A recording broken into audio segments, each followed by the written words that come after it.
How to factory reset Windows 10 PC. Okay, open settings, update and security, find recovery, reset this PC, click on get started.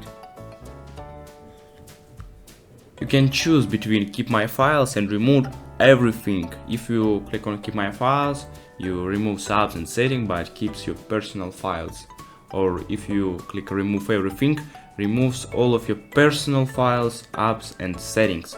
If you want to remove everything, click on second button. If you keep your file like some photo, some video on your OneDrive and on your disk C, click on keep my files.